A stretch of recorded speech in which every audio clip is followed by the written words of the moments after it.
Question number 15, Ustadh, can you give me some advice on how I can teach my little sister Islam? She is 6 years old. I want to teach her creed, prayer, hijab, and more. But the problem is my parents are not upon the sunnah and don't teach her anything. And just give her the iPad for the entire day once she's back from school. Play with her. Play with her. Be a part of her day. Play. Have fun with her. Be part of her day. And let your teaching to her be from 1 to 10%. I mean it, 1%. So 99% is playing and then 1% teaching. Don't hammer her. She's only 6. She's a child. She wants to play. She wants to have fun. But you want her to love you. You want to be an integral main part of her life. So how are you gonna get that? By teaching her and telling her? No. By playing with her, by having fun with her, by, bring your toys and let's play. Let me show you something cool, huh? Come and let's do something that is fun and play. Chase her around and let her hide at a place and count to 10 and hide and seek and play with her. Buy her some gifts, buy her some toys, bring it, have fun. And you will have fun as well doing so. And she will look up to you. She will look up to you. And she will learn the deen from you. And since she is a child, then 1% is good. And if she wants more, give more. I remember twice. But look, once is before they hit puberty, I believe. Yes. Once was before they hit puberty, and once was after. This is a story. I remember that I played with a family member, a youngster, and my nephew, and somebody from his family. Yeah, it's not from mine, but from his father's side. So, nephew meaning the son of my sister. So, his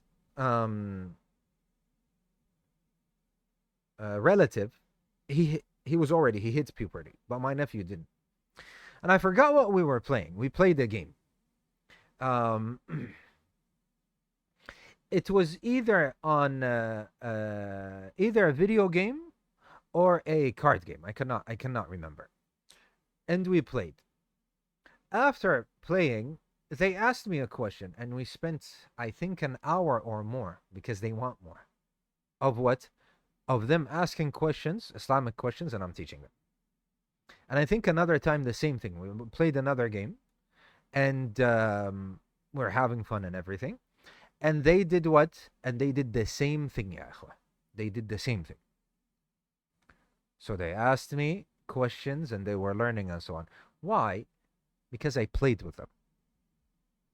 Because I shared part of their interest and part of their world and so on.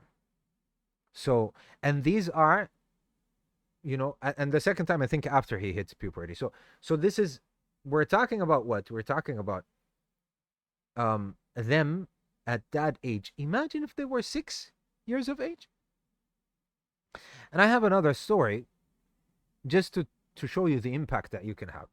Also my nephew, but this was, I cannot remember, 6 or 7 years ago. He was still 7 or something like this, 7 years of age. So I took him to the masjid, and then I told him, do you want to come with me? He said, yeah, fine. So I went to Sheikh Ghulam, my dear brother, Sheikh Ghulam Tahiri, and I sat down with the Sheikh. The Sheikh, I think he had a class as well, with a Quran class with somebody, and we sat, and we were in the same car as well, and we went here and there and so on. So my nephew saw Sheikh Ghulam and I, and he saw what? A lesson, and he saw a Quran class, and he saw how we talked and so on. Do you know what he said after that one day that he spent with us? He said, when I grow up, I want to become a sheikh. This is what he told his father. And his father said what? He said, if you want to do so, then you can, I'm not going to stop you. You can do so. But now he's not. That's not what he's chasing now. But it's just, I'm just letting you know that This is the impact that you can have on somebody. This is the impact you can have on somebody. And I'm not sure. I am pretty sure that I took him to Sheikh Muhammad Isham, and he went, and I don't know if it's on the same day or not. And he went to the Sheikh, and this is another benefit. Let's take this benefit as well. Sheikh Muhammad Isham was sitting after the Salah. He went, and I told him, go and give salam to the Sheikh and kiss the Sheikh's head and so on. So the Sheikh said, what's your name? So he said, my name is so and so. So he said, do you know who I am? My name? He said, no. He said, I am Muhammad.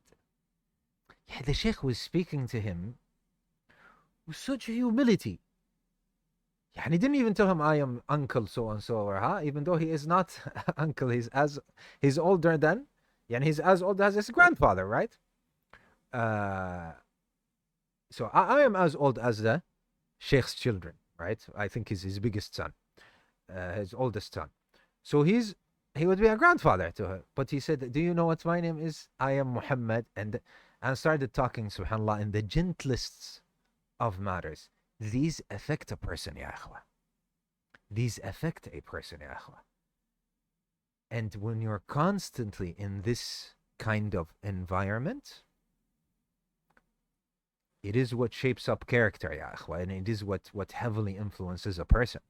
But when you're taken away from that, and this is no longer your environment, that's problematic. And in my eyes, and Allah knows best, if we don't play with them, if we don't have fun with them, guess what they're going to do? They don't want to sit with us. They don't want us to be part of their lives. And even if we didn't play with them, even if we just invited them and they had fun in any way, shape, or form. Even if I bought, I'm talking about adolescents now. Even if I bought table tennis, for example, a table tennis, and brought somebody, and brought, you know, some of the family, or foosball, or one of these things, and